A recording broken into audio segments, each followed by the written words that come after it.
everybody, and welcome to this webinar on everything you wanted to know about the cloud, but were too afraid to ask. We've got a great panel for you today, and I'd like to introduce them. First, I'd like to introduce Jason Smith. Jason is the former CEO of switching site Money Expert. Hi, Jason. Hi, Sam. Next, I'd like to introduce Mark Hallett. Mark is the IT sales manager at GBE Converge. Perhaps you could explain to us what GBE Converge is, Mark. Yeah, hi, Tim. So GBE Converge, we are a managed service provider providing IT services for businesses, small, medium, and some larger size enterprises, including government agencies like the NHS. Okay. And then last but not least, I'd like to introduce Sab Knight, who's the head of sales UK and Ireland and France for IONOS, the website hosting service. Hi, Sab. Hello, Tim. Hey. Well, look, I mean, I've got a lot of questions about the cloud. Our readers are small business owners, people who are heads of tech for small businesses. But before we get on to that, I think you've got some slides you want to show us to explain what the cloud is, what the problems are, that kind of thing. Absolutely, Tim. I thought I'd put some slides together and help me drive a bit of a conversation on the history of cloud and also some of the data implications that it can also bring to the table. So, yeah, first slide, hopefully you're all seeing it nice and blue out there. Fantastic. Bit of intro about myself, being 23 years in the hosting industry. I still remember back in 2000 when the .com bubble was happening. I saw it burst. And then it's burst a few times along the way, as we all know. But it's been an interesting journey. I've seen a lot of cyber attacks. And I'm proud to say I even remember when YouTube first started and they called the hosting company I was working for. So it's been always interesting. Every day is different. And I'd like to give some of that experience back in today's session. So if I look back in 1997, when I first saw the internet personally, yes, I am that old, I had that dial-up modem which would make a lovely squiggly noise and gave you that satisfaction of being online. And in fact, the internet was a much simpler place back then. You could cram a lot of websites, and I'm talking 1,000 websites on a single computer, and that's what they used to call shared hosting. It still exists today. Shared hosting back then worked very fine, simply because you had a 14.4K modem coming to it, quietly knocking on its door and slowly saying, "Can I have a look at your website?"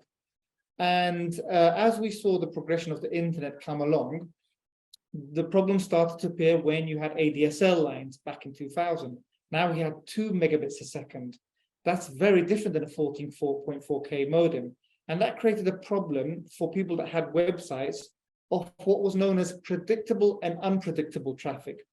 So to explain it very quickly, Verona there, that's my hometown team, not like Manchester United or other football teams I was hearing earlier talked about. And it was very predictable that they would lose every Sunday. So predictable traffic is very much that, right? Every Sunday you knew there would be a lot of traffic coming to a website, probably a lot of traffic coming on Saturday, but then really on Monday, it'd be much, much less. And then Tuesday, Wednesday, and Thursday, it would die down to nothing to then creep up again on Friday and Saturday. So it's predictable traffic. Unpredictable traffic was an example I can remember of the British Heart Foundation. They were running their website very happily. Suddenly, BBC puts a news clip about someone having a heart attack, and then they would put a link to the BHF to inform people about what can you learn more about heart attacks.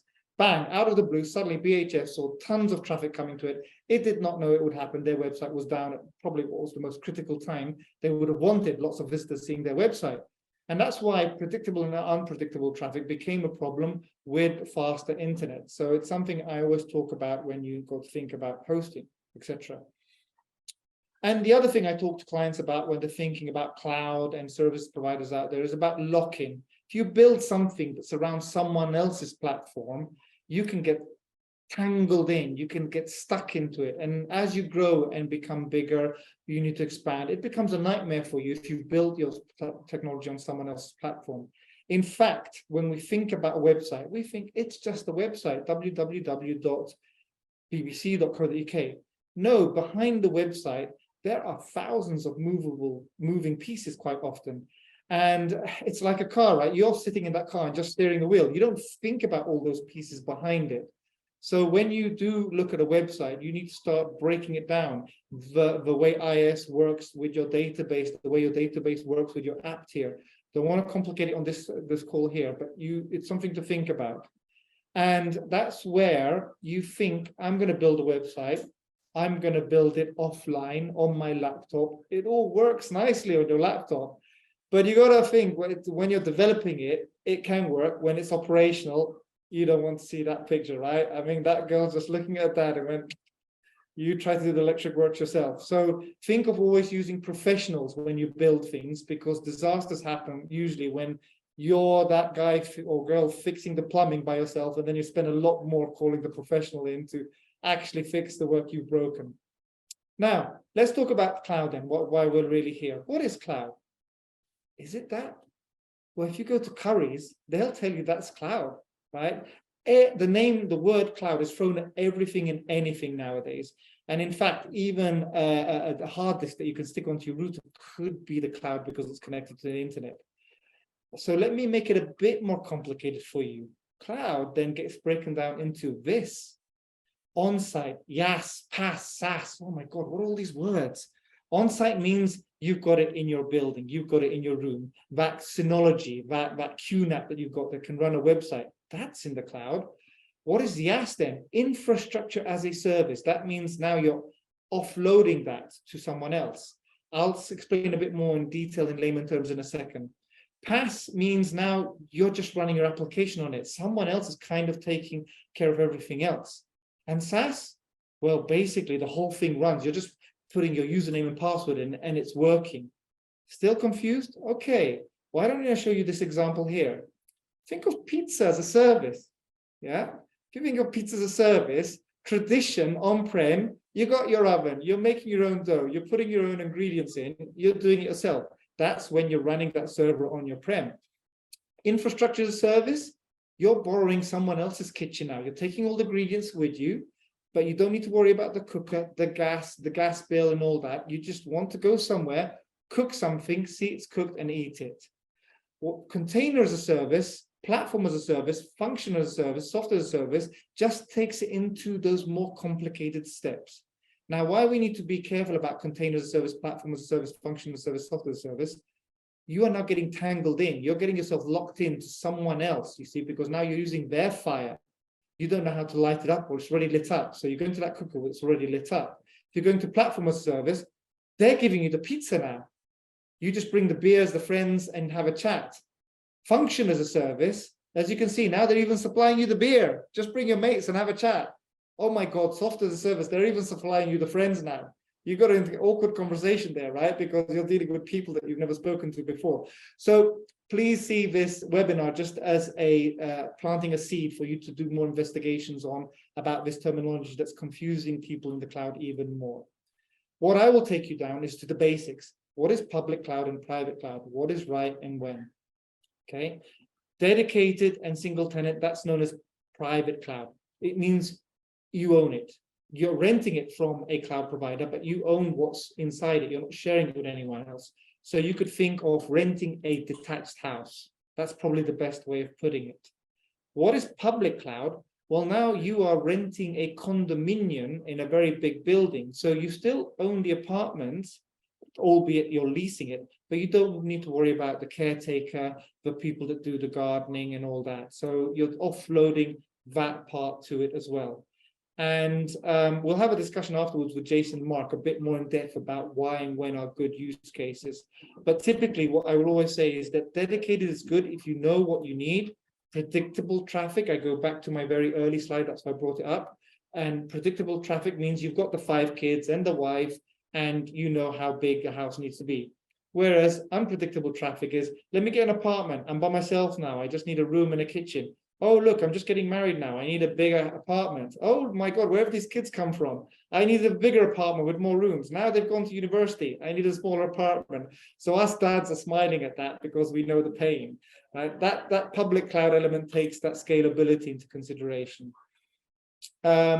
So private cloud, as I told you, gives you more flexibility, more security, highly scalable. Not that public cloud doesn't do that, but because it's private, you can 100% customize it. And that's where, again, you can build that extension. You can, and it's permanently yours. Whereas public cloud, you can't do things that are permanent. Now, where we got to think about in cloud is the data problem. Would you keep your money in that safe? I mean, I know I wouldn't. And that's what we've got to think about, right? Let's make sure we know who we're putting our data with. Because very often when I do meet rarely that person, Mark, that person with a Ferrari, right? Maybe you want to talk to me about that afterwards.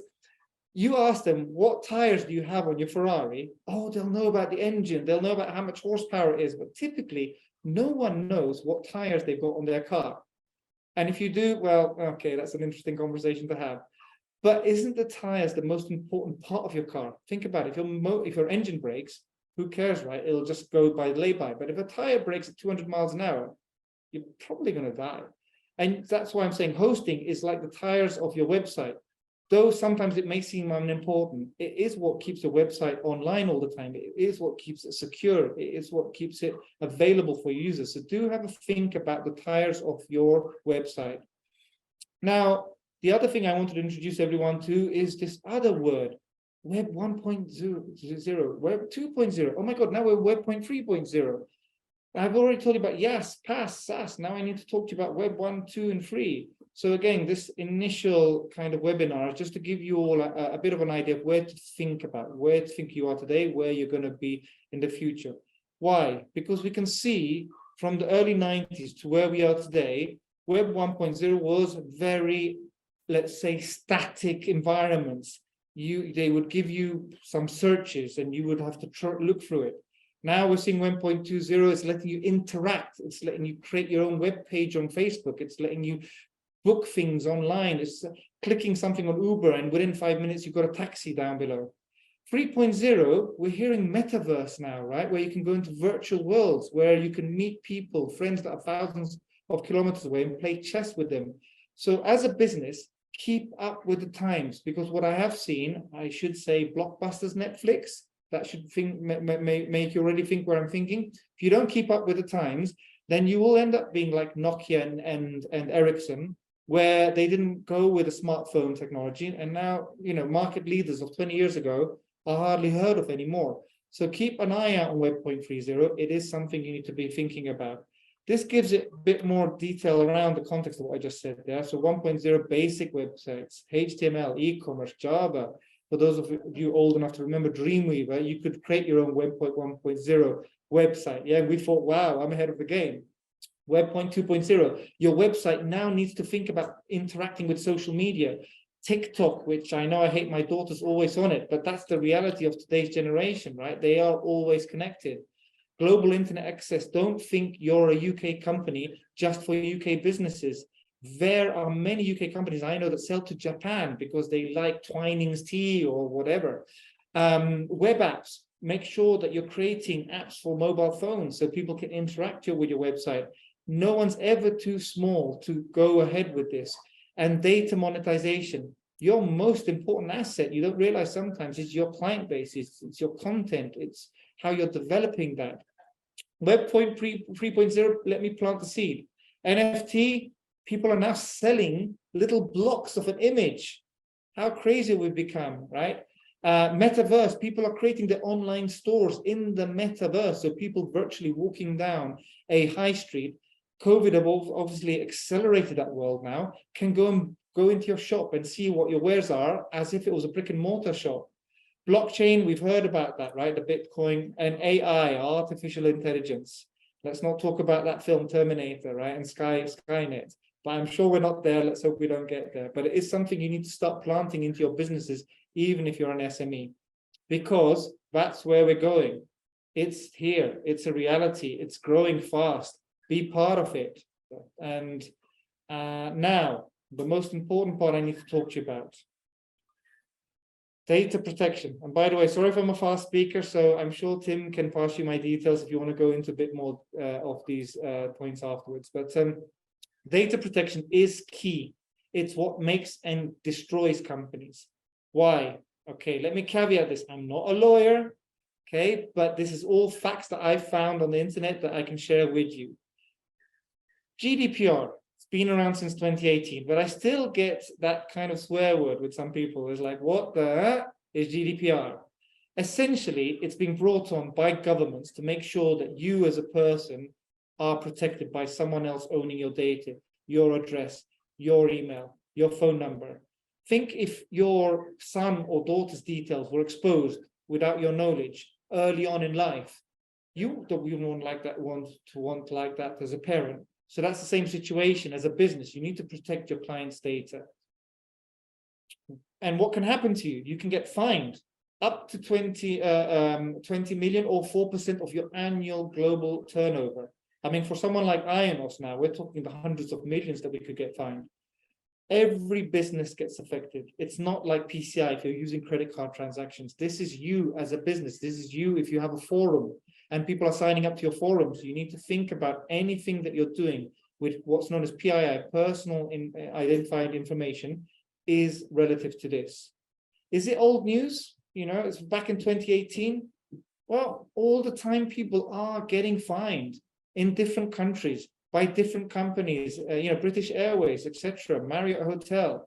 These people are getting fined and they've got millions to spend behind their data protection and their security. So you as a small business have to think, oh my God, if those guys can get breached, what are my chances?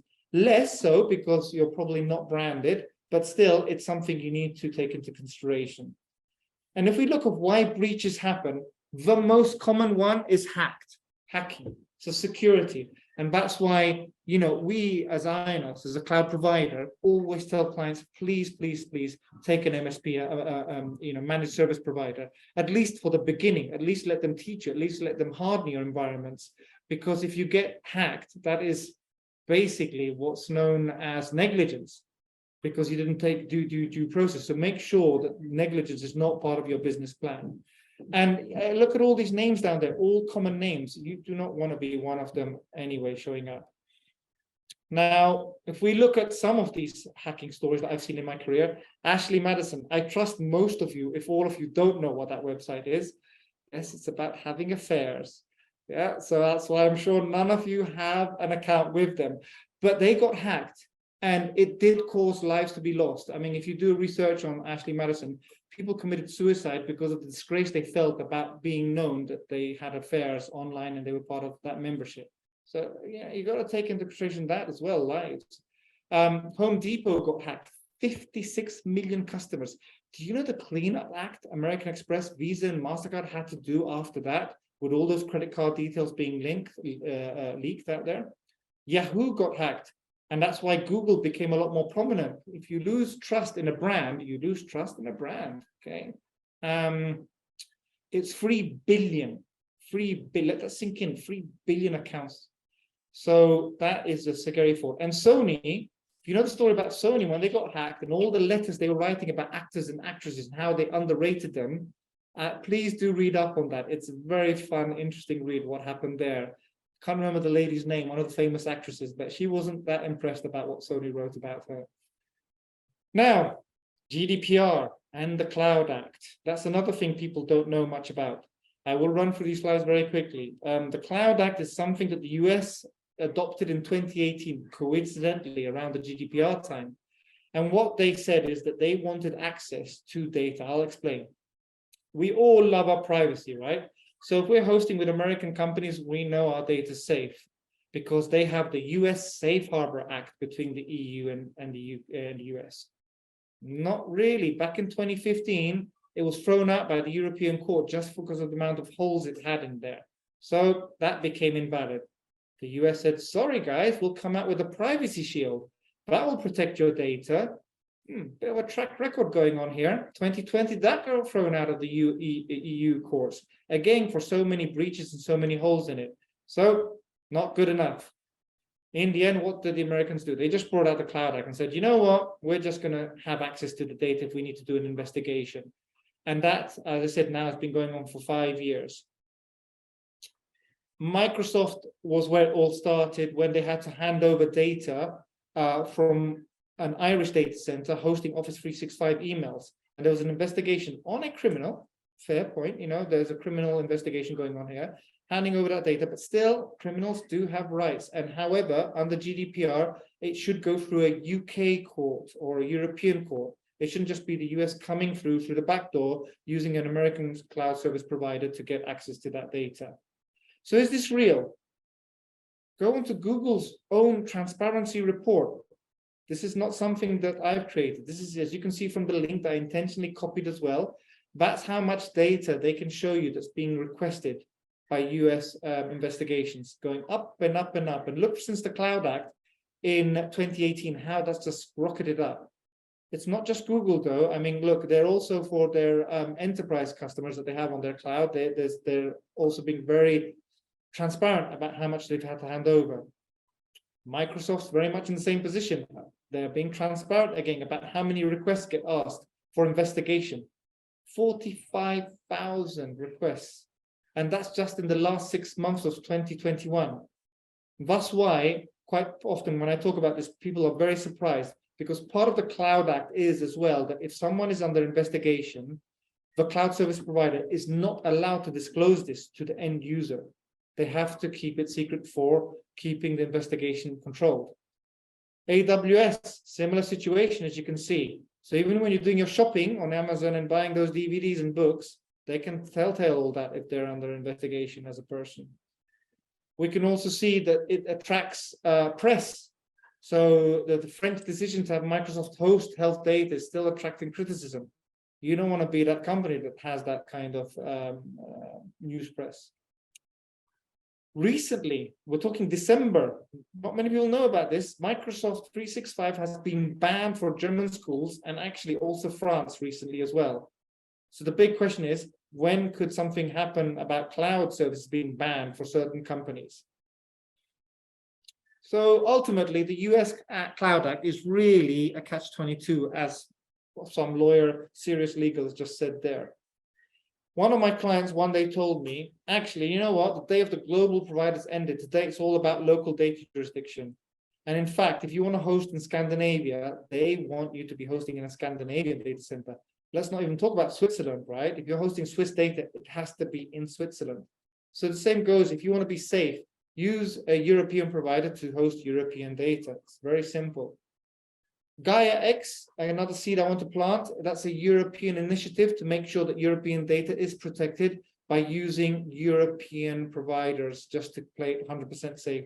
Because those are the only guys that will release your data under a European court order.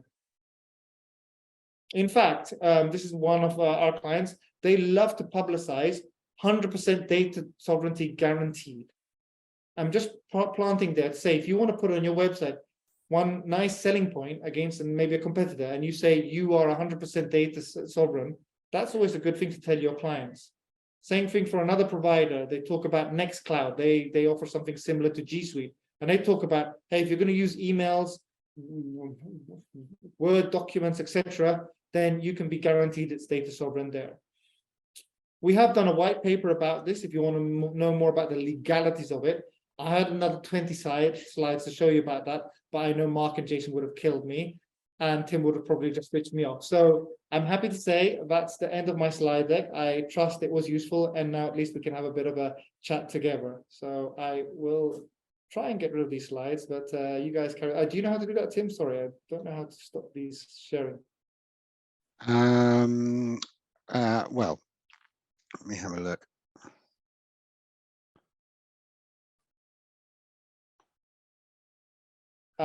Stop share. There we go, right in front of me. There we are. Well, that was fascinating, and you know, frankly, it was so good it might as well pack up and go home. However, I do have some questions. My audience are smaller businesses. Maybe they don't have their own IT departments. Often it's the owner director having to do everything him or herself. If you were sitting down in a pub and you had to explain what exactly is the cloud and where can my data be being stored? You talked about locality. Could my data be stored, I don't know, in the Philippines or in China? Absolutely. So depending on which cloud provider you choose, you must read their small print. It's very critical to read that. And then you should ask the questions, which data will I be in? And you guarantee that my data will always remain in that data center. So if you're speaking to IONOS, for example, we could talk about the UK data center. It's in physically Worcester, and we could say that data would never leave Worcester. So it's a question always to ask. But then the second person you should always ask is, ask your managed service provider. So for example, I would probably ask Mark, what would you say to that question? Yeah, so for us, what we would be looking at is, again, where is that data center? Just so we pick our service providers knowing where those data centers are. We also look at where our clients are also using things like SharePoint. So where's that data going, and asking Microsoft, where in the UK is that? So there's different locations throughout the UK. But you're right, Sab, it's all about understanding for our customers, is understanding exactly where is that data residing. And it's not just where we're hosting for our customers, but it's all about, you talked about SaaS. Okay, so many applications now are SaaS applications, and where are they? Where's that data being held? The SaaS providers should be able to tell you where that data resides. Okay. Now, I mean, I know over the most recent years, there's been a push for all small businesses to move away from having physical servers in their offices and putting their data into the cloud. Sounds great, but what happens if things go wrong? And I guess this is a question for you, Mark. Yeah, it's a great question, Tim, because and we get asked this all the time. So I usually flip the question, okay, and the reason why I flip the question is, what happens to the physical location in small to medium-sized businesses? Usually, at best, the location of a business's server and storage is at best in a locked room somewhere that has limited access to the IT manager. So then let's build out from there. I have seen those server rooms, as they were once called, comms rooms as they might be called now, with water pipes running through them above their heads. Okay, so here we go. I've walked into a room and said, well, why have you got your servers in here? And everybody's going, well, we've got all the supply of internet, power, it's all in here, what's wrong? And I just point up and said, well, what happens when those pipes go, if the pipes go? Then we build out a bit further and we say, so these local offices, what happens when you have a power outage? And then I start talking to the client about, well, why do you think the main cloud providers like IONOS have invested so heavily, not just in cloud security that Sab spoke about so eloquently before, but about the physical location? And I would say to I say to my SMEs, why don't we go to the data center? Let's go and have a look around the data center. Look at what you've got to do to get into a data center. It's a military routine to get there. You've got to have clearance. You've got to come with a couple of forms of identification. You can't park just outside the data center. You're parking a little bit away. Is in top tier data centers, they are not on flight paths. They have not got train tracks running around the back of them. They have their own energy substations to them for energy outages. And so then I ask the question, so where's your substation in your office? Where's, have you got something that is going to pick up when, and you might have a generator, but how long's the generator going to last? So that's kind of the questionings that I ask, and especially for these small to medium-sized businesses. Yeah, I mean, I remember visiting a data center and they said that they handled all the communications for the nuclear submarine fleet. And I thought, well, if it's good enough for the Royal Navy, it's good enough for me.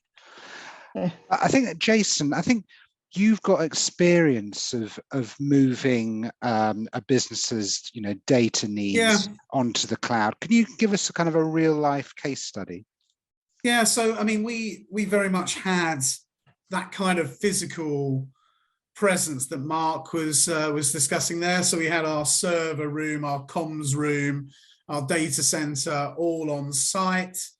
And, what we were finding, this is a number of years ago, is the unpredictable nature of traffic and new products and new releases coming through, and just, more customers coming back to our website, is that we couldn't really predict what was going on. So what was happening is our ability was becoming more and more latent. So we had to buy more and more kits and more hardware that sat within this comms room, which was becoming bigger and bigger and bigger. And what also happened with that is we also had to hire and recruit more and more IT support staff to make sure that, we were on top of it. Because, as we found, if there was a kind of blackout or the power outage went down, then our website went offline. And then suddenly the concerns about moving from, a small kind of website into a medium size, into a large,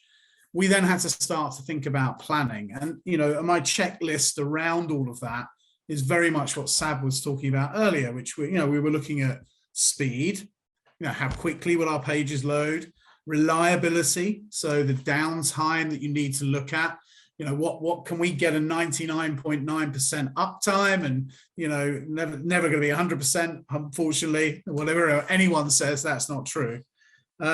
Scale, ability to scale, that we were able to do that on the fly. So if we then went and had an event where suddenly we had a huge amount of users, for example, when we were looking at energy switching a number of years ago, I think it was Martin Lewis had come on TV and talked about everybody doing a certain thing on our website. Then people go onto Google, do a search, they found us, and we got absolutely inundated. So it's really important we had that flexibility within scale to meet the demands of our user bases. And then obviously the big ones was, how much does all this cost? How can I make cost reductions and cost savings by getting some economy of scale, and obviously not needing quite so many technical people to look after it? And then security and data security, and being aware of all the GDPR responsibilities that we have as business owners, as directors, and entrepreneurs, to think, I'm really frightened about this, and I've got to make sure that whatever is happening with my data is really secure.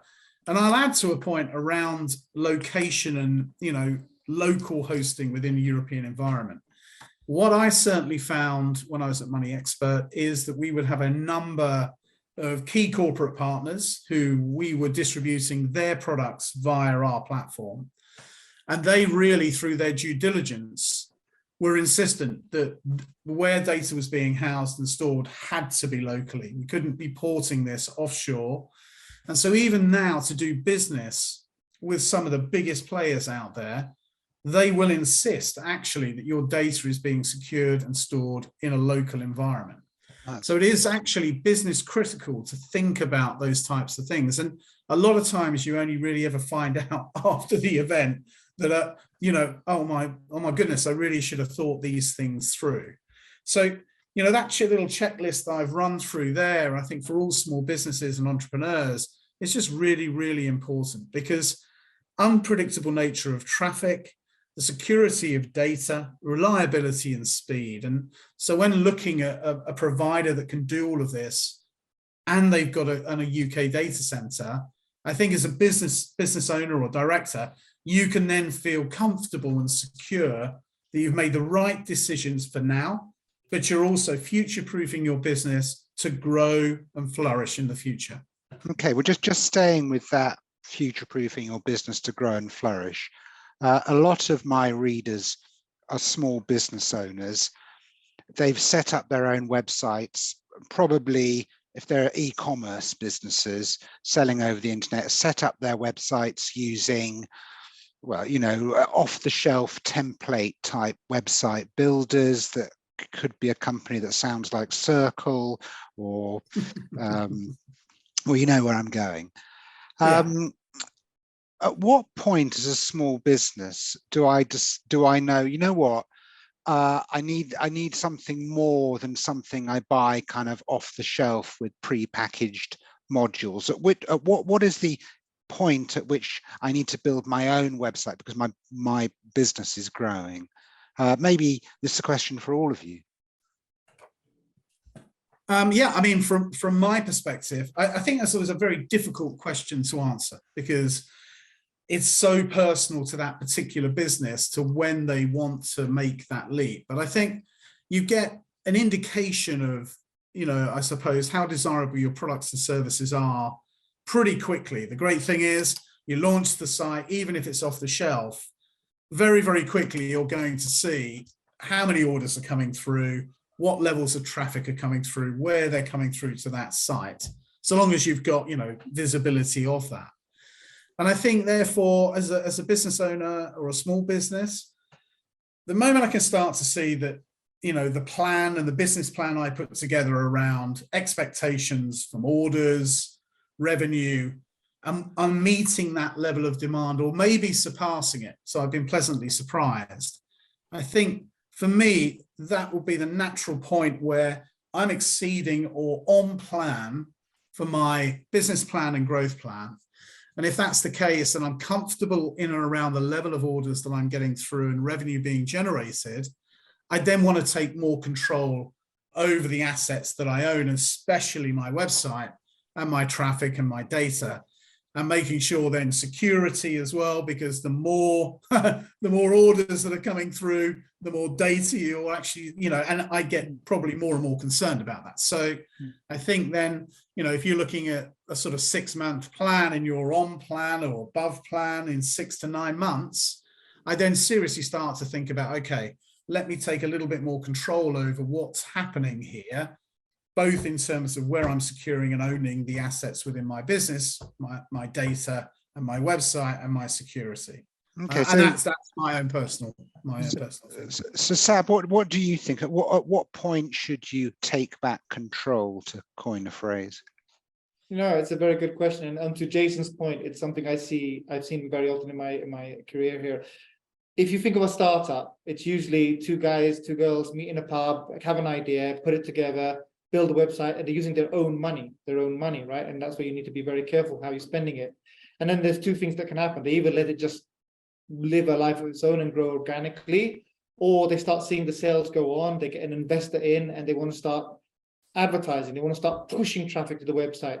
And the most common mistake of startups is they forget their website. They're concentrating on the advertising, they're concentrating on selling the product, they're concentrating on getting the message out there, going back to the analogy of the tires of the car, but they don't concentrate on the most important part, which is the website keeping that business going. And so if you're going to be spending money in advertising, you're going to be spending money to drive traffic, you need to spend money for the system to cater for that. And that's where Jason was saying, go hand in hand together. Don't just abandon the website and leave it as it is, but keep investing in how you're hosting it, and how you're designing it, in how you get the MSP to build the e-commerce engine properly for you. Because where startups have failed very often is the loss of trust. As soon as people start coming to it and they see they have outages, it goes down, it doesn't work. Even worse, it just corrupts the data. They've lost everything that they built on it as a customer. You've taken so much cost to acquire that client, you've lost it straight away in a day. So go hand in hand always in what you're investing to acquire clients to investing on your infrastructure. Does that tally with your experience, Mark?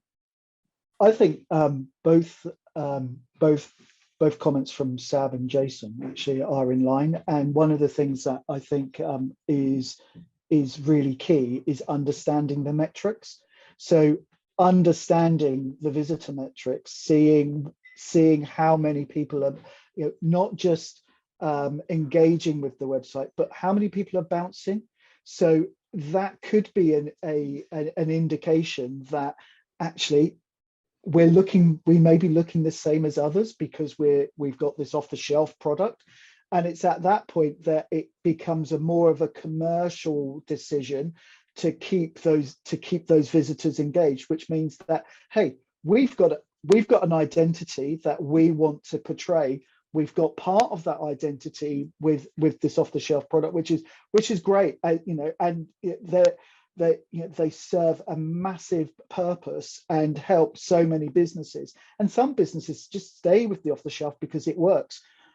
But the reason I think they stay with that is because they're not aware of the metrics and the bounce metrics, and that's, I think, is key for business, is the business growth. Well, I mean, all of this sounds wonderful in theory until you get the bill from the hosting company. At what point, I mean, how small can a business be before it moves its data needs into the cloud? I'm guessing, this is one for you, Mark. So do you know something? Actually, what I see is startups are the most agile business that turn straight away to cloud. And the reason why they do that is they may not have the funding to put in on-premise servers and storage and all of that malarkey. So what they're looking for is a consumption model that can grow with them. So when you say, Tim, with respect, you're asking at what size is the tipping point for a business to move? And actually, what we find is you have that startup phase that when they get to grow up, okay, actually the conversation starts then, because many startups these days are already adopting the cloud. So what we see is when they get to grow up is that there's a conversation there of, where are we going? Are we going to stay with cloud because we know it's consumption based? Have we got funding? If they've got funding, we do see businesses moving maybe back into, or a retrospect back into, on-premise servers because of some semblance of control. But what we also see is that they then move away from public cloud, remembering back from Sab's excellent presentation earlier. They're moving away from public cloud and they're moving into private cloud, because that is where they've got they're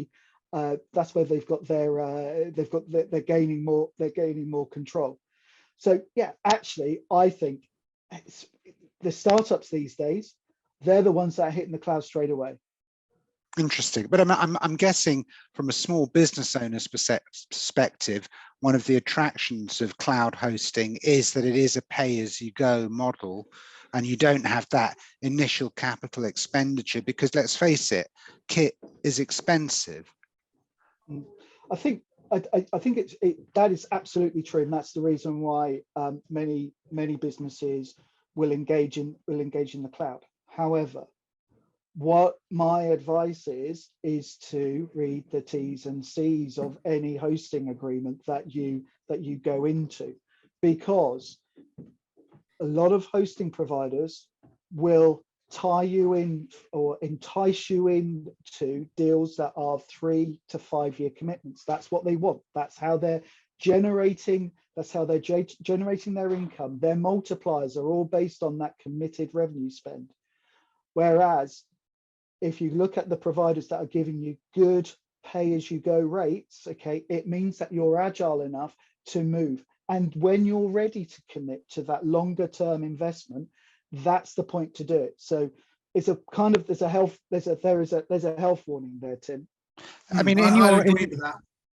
I would agree with that wholeheartedly. I think when you're doing that, read the terms and the conditions within that agreement, because you, at that startup phase or very small phase, you need to be agile. And then when you're at the point where you want to, you can then commit to a provider on a longer term basis. And with that flexibility to move from private, from public to private cloud as well. I mean, Jason, have you got any examples or in your own experience of ways in which moving into the cloud has saved a business money? Absolutely. I mean, we moved from, servers, comms room, all of the kit that came along with that. And we moved that into a cloud environment. And, overnight, our kind of capital expenditure on all of the hardware that had to come with all of this obviously disappeared as we were growing. And the difference in terms of how much more cost effective it was to operate in the cloud was significant. Because it wasn't just the kit, it was also the human beings that we would have to employ to help this along too. So by outsourcing all of that, you know, at economies of scale, because that's the thing about these organizations and companies that are providing these services, they're enormous. So due to the fact that they are so big and they've got so much, they're able to offer at a fraction of the price that, you know, that we would be able to go and set up that infrastructure. And I think you're leveraging off that experience and off that ability. And this is what they do as well. This is their core business and all these companies care about. So the beautiful thing for me is that when we move from that physical into the cloud, which, you know, was a big wrench, you know, it's, I don't know why, but it felt like we kind of controlled everything. It was all there. It was all in the office, and you know, the 20 of us that sat around there, it all felt that way, but it wasn't working, and it wasn't working from a cost perspective or from a scale perspective. And we were able to save money and grow. And we were much, much bigger, dealing with way many more, you know, customers that were coming through at a fraction of the price. Does that chime with your experience, Mark? I mean, have you seen examples where moving into the cloud hosting actually saves you money in the long term? Yeah, because actually the consumption-based model provides you to be agile for peaks and troughs. So, for example, retail businesses, we act for a few retail businesses, right? And coming into October, okay, they're ramping up sales, so they're putting more consumption requirements. So we're adding services into their mix. When we come post January, February, and there is a decline, and it's a managed decline, they can come off of that cloud, okay, or decline the use of their consumption. So they're ebbing their use of their resources. Whereas if they were on premise, they're at the peak, and they have to be always at the peak with managed capacity added in already. So this is the reason why, you know, the cloud enables you to manage peaks and troughs far more agile, and especially when going back to the point about looking at your metrics and making sure you're aware of when you've got people hitting your site. It really is, you know, it really is important to include that into your thinking. Fascinating. Now, Seb, I just wondered if we could just circle back a bit to your presentation, because I was left a bit unclear as a UK business, if, you know, and I'm with an American cloud hosting company, what's the potential if I find myself under investigation from the US government? What could happen? So it's not so much that they will investigate you as a business. It could be one of your clients. That's typically what happens. So they're investigating Mr. or Mrs. ABC. They then create strange enough, a spider web of what that person does in his life. And one of their actions could be that they buy something from your website. So they want to understand, okay, they'll be doing thousands of searches on this person, trying to capture data. What did he buy? What credit card did he use? When did he buy it? Where was the IP of where he bought it from, so we can understand his location? And so they could ask that the American service provider, well, we're investigating Mr. Small Business User because one of his clients is in his database that we want to extract that database. Now, unfortunately, in that database is all your other clients as well. So it's not so much, and this is the common question I get, well, they'll never investigate me. I just sell candles. True, they will never investigate you, but maybe that criminal likes candles, buys lots of candles from you. So it's that person is the misconception. It's not so much the business that they would investigate. Now, if they're using an American cloud service provider, that's very easy to do because the US court order will do an injunction on the US headquarters based in wherever state they are. And that company then has a data center in Ireland, in the UK, and VAS, they will work between offices to get that data passed back if they can't quash that court order, an American court order, I repeat. So yes, you have a much higher probability of being out of control of your data. If you're in a UK data center with a UK or European business, then we, for example, IONOS would not respond to a US court order because we're not an American company. We would respond to an EU court order that needs to go through the courts in a due diligence way, where you as a small business would be informed as part of that process. Whereas under the Cloud Act, you would never even know that happened. Just out of interest, then, I mean, can the EU ask to have access to American hosting provider data? Under a court order where the end clients, as in the small business owner of that website, is aware, yes, if they take a lawyer and all that. But again, it's more about the customer doesn't know and the customer knows. Okay. Under European law, the customer would be aware, could fight the court order, accept and protect his client's data. Under the Cloud Act, he doesn't even have a chance because he's not being informed that he's under investigation with his data. Okay. Okay. All right. So I'm a small business owner. I've watched this fantastic webinar. I now understand about the cloud and the advantages of the cloud and how it can save me money. But I suppose then the question is, well, how do I know which hosting provider to go for? Jason, have you got any tips as how do I, as a business owner, what question should I ask of my prospective hosting provider? Well, I mean, it goes back to kind of what I was looking at previously before, and you know, I'd be my checklist of what's important to selecting a provider that's going to give me what I want. So I would be looking at speed. So how quick? So how fast are my pages going to load? You know, how quickly am I able to do everything? Reliability. What guarantees are there around the reliability of my sites being up? I'm sure most of the providers will give a guarantee around uptime. Again, scale. How big can I get? And am I able to do that on the fly, or do I have to think about, you know, when I'm going to get bigger and bigger within my growth plan? So do I have something that is, you know, reactive and nimble and can scale when I scale? You know, security clearly, as we've all talked about today, is critical and important. So I'd really want to understand how my data is secured.